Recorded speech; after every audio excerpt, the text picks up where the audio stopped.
Hello students, so welcome to our your coaching classes.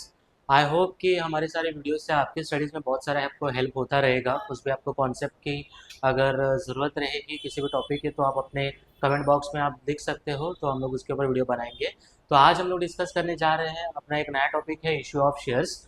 Okay, सो आज ये topic के बारे में हम लोग पूरा पढ़ेंगे कि इसके जर्नल एंट्रीज किस तरीके से करने हैं, इसके सम्स किस तरीके से सॉल्व करने हैं, आपको एग्जाम में किस तरीके से क्या क्या पूछा जाएगा, तो आज हम लोग पूरा डिस्कस कर लेंगे। ठीक है, तो बहुत सारे स्टूडेंट ने मुझे बोला कि सर इशू ऑफ शेयर्स के ऊपर एक वीडियो बनाइए आप, क्योंकि उसमें कुछ चार ऐसे स्टेजेस है, उसका इंटरेस्ट किस तरीके से करना है, उसमें री इशू क्या होता है, फॉरफीचर ऑफ शेयर्स वगैरह क्या होता है, तो ये थोड़ा सा हम लोग को एक्सप्लेन कीजिए। सो आइए देखते हैं कि इशू ऑफ शेयर्स का मतलब क्या होता है। कोई भी कंपनी जब स्टार्ट होती है तो ऑब्वियसली उसको फंड रेज करने की ज़रूरत पड़ती है, कंपनी को पैसे की ज़रूरत है, ऑब्वियसली पैसे के बाद ही कंपनी चलेगी, पैसा नहीं है तो कंपनी चलेगा ही नहीं। बट ऑब्वियसली तो कोई भी एक पब्लिक लिमिटेड जो कंपनी होती है जिसको लिस्टेड कंपनी भी कहा जाता है, तो लिस्टेड कंपनी क्या करती है, मार्केट में अपने शेयर्स है ना पब्लिक को सेल आउट करती है। राइट, शेयर्स का सेल आउट करना मतलब क्या कि अपना ओनरशिप का कुछ हिस्सा आप क्या कर रहे हो, पब्लिक में सेल कर रहे हो और उसके आप क्या कर रहे हो, पब्लिक के पास से पैसे ले रहे हो। राइट, तो बेसिकली इशू ऑफ शेयर्स का मतलब ही यही होता है, sale of ownership, sale of shares.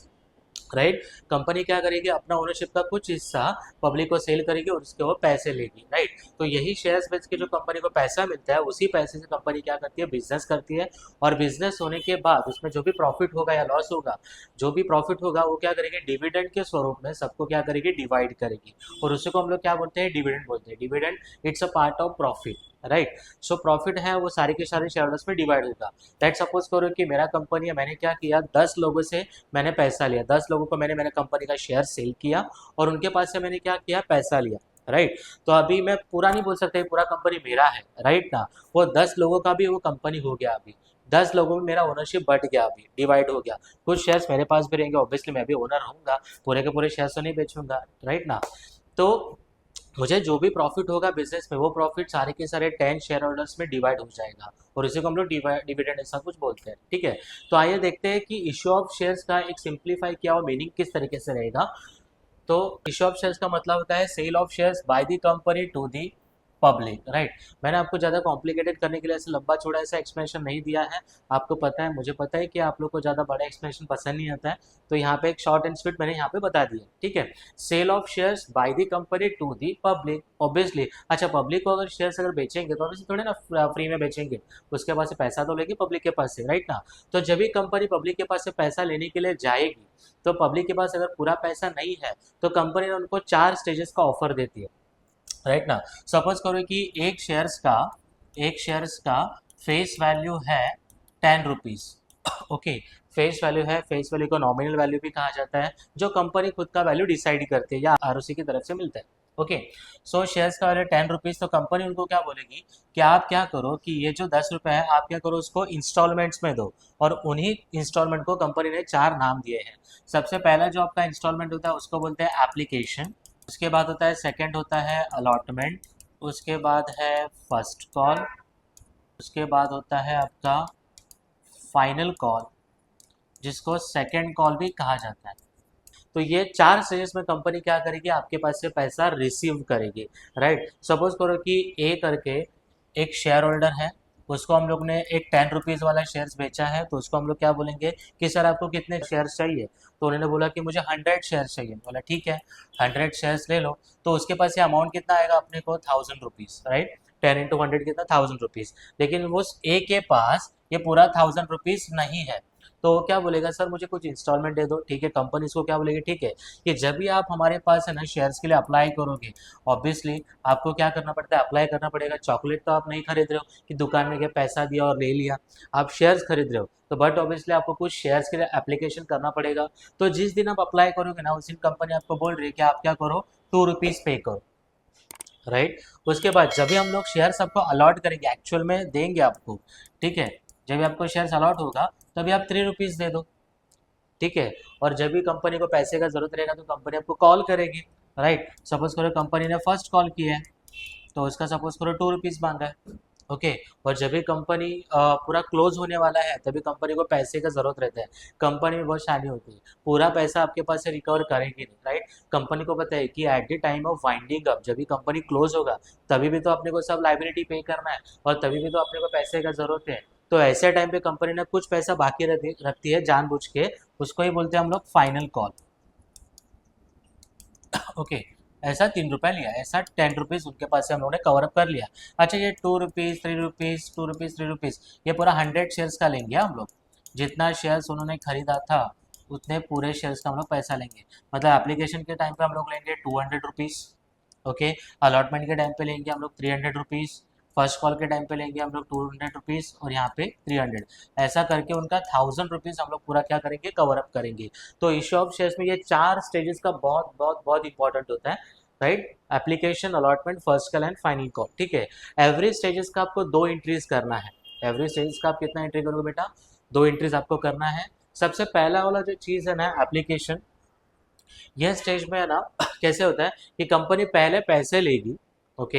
Application का जो भी आपका 200 रुपीज़ बना था, ये जस्ट एग्जांपल था, 200 रुपीज़ तो पैसा रिसीव करेगी और वो पैसा लाने के बाद वो कहाँ पे ट्रांसफर होता है, कैपिटल में। बट ऑब्वियसली कंपनी क्या बिक रही है, बेच रही है शेयर्स, राइट। तो शेयर्स ये क्या होता है, कंपनी का क्या होता है, वन टाइप ऑफ कैपिटल। उस कैपिटल से कंपनी क्या करती है, बिजनेस करती है, राइट। तो ये आपका जितना भी पैसा आता है ना, ये पैसा कहाँ पे ट्रांसफर होता है, कैपिटल में।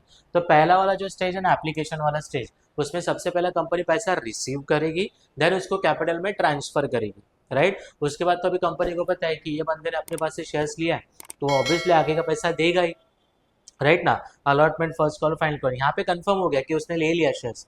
तो इसके बाद वाले तीनों भी स्टेजेस में ना, पहले हम लोग क्या करेंगे, कैपिटल में ट्रांसफर करेंगे, उसके बाद उस अमाउंट को रिसीव करेंगे। तो कैपिटल में ट्रांसफर और रिसीव, तो कैपिटल में जब ट्रांसफर करते हैं ना तो उसी को बोलते हैं पैसा ड्यू करना।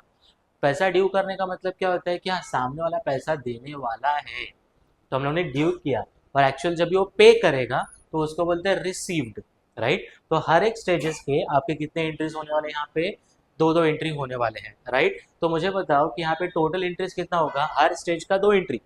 तो यहाँ पे 4 स्टेज है, कितना एंट्री होगा, 8 एंट्रीज, बट ऑब्वियसली, ठीक है। तो ये 8 एंट्रीज, बेसिक एंट्रीज अगर आपने कर लिया ना तो आपका ये टॉपिक हाफ कवर हो जाता है। उसके बाद इसमें पार्ट आता है आपका calls in arrears, calls in advance, okay. उसके बाद आता है ओवर सब्सक्रिप्शन, अंडर सब्सक्रिप्शन का पार्ट आता है।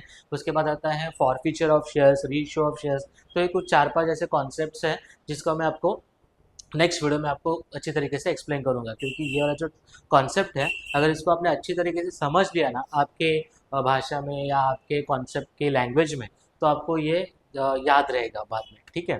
तो पहले आज हम लोग ये डिस्कस करेंगे कि ये 4 स्टेजेस के एंट्रीज आपको किस तरीके से करने हैं।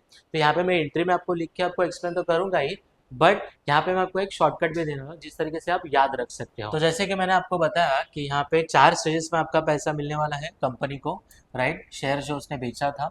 ओके। तो सबसे पहला वाला स्टेज था आपका एप्लीकेशन,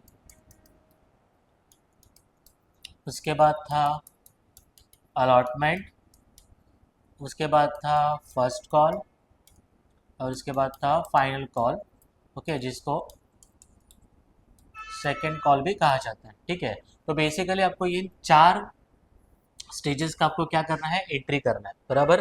तो इन 4 स्टेजेस का एंट्री करने के टाइम पे मैंने आपको क्या बोला था कि पहले स्टेज में पहला आपका पैसा रिसीव होगा, बाद में वो ट्रांसफर होगा, और बाकी के सारे स्टेजेस में पहला ट्रांसफर, बाद में रिसीव, ठीक है।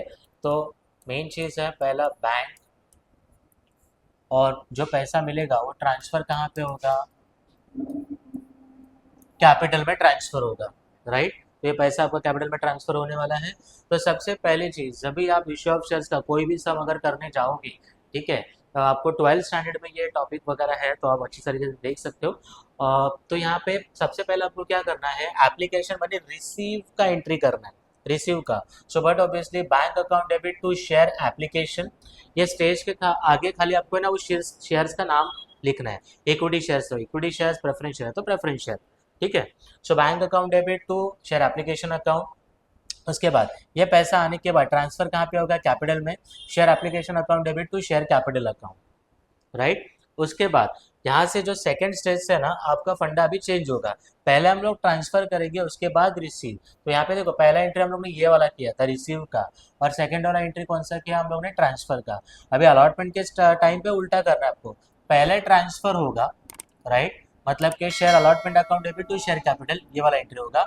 उसके बाद एंट्री होगा bank account debit to share allotment account, इसको बोलते हैं ड्यू करना, राइट। उसके बाद फर्स्ट कॉल का किस तरीके से होगा आप भी ट्राई कर सकते हो, share first call account debit to share capital account.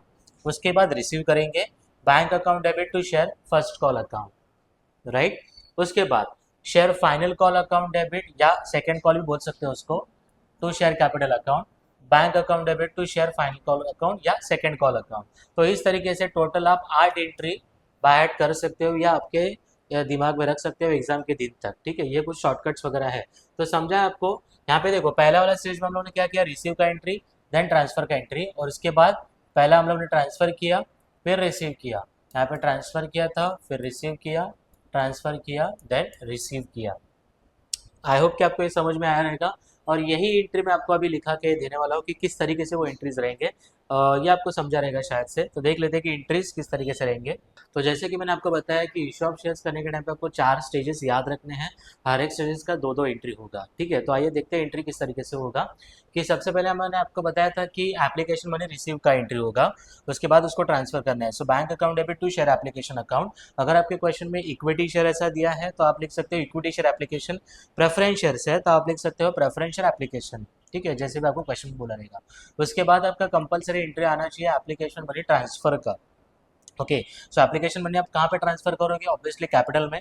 So share application account debit to share capital account, इस तरीके से आपका ये एप्लीकेशन का स्टेज का 2 एंट्री होगा। उसके बाद आता है आपका अलॉटमेंट वाला स्टेज।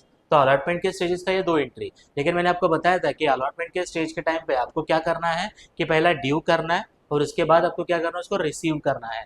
सो application sorry allotment money due का एंट्री देखो, share allotment account debit to share capital, उसके बाद उसको रिसीव करेंगे, allotment money receive, bank account debit to share allotment account, right. उसके बाद आता है आपका first call. So first call को देखो 2 एंट्री है, पहला ड्यू करेंगे उसके बाद receive.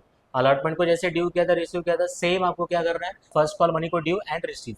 So share first call account debit to share capital, उसके बाद रिसीव का एंट्री आएगा bank account debit to share first call account. उसी तरीके से आपका जो फाइनल कॉल है, सेकेंड कॉल है, उसी को आपको क्या करना है, ड्यू करना है, share second and final call account debit to share capital, और लास्ट में है रिसीव वाला entry bank account debit to share second and final call account. तो इस तरीके से मैंने आज आपको है ना 4 सीरीज का 2-2 एंट्री किस तरीके से करना है वो आपको समझाया। नेक्स्ट वाले पार्ट में हम लोग देखेंगे, नेक्स्ट वीडियो में हम लोग देखेंगे कि call scenarios, calls in advance क्या होता है, उसके बाद ओवर सब्सक्रिप्शन, अंडर सब्सक्रिप्शन क्या होता है इशू ऑफ शेयर्स में, ये पूरा पार्ट को हम लोग समझेंगे। तब तक के लिए बने रहिए। आपको ये वाले वीडियो में कुछ भी आपको डाउट्स रहेंगे तो आप कमेंट बॉक्स में लिख सकते हो। तो अपने चैनल को लाइक कीजिए, सब्सक्राइब कीजिए, और ये वीडियोस आपके फ्रेंड्स के साथ भी शेयर कीजिए ताकि उनका भी स्टडीज अच्छी तरीके से हो सके। Thank you.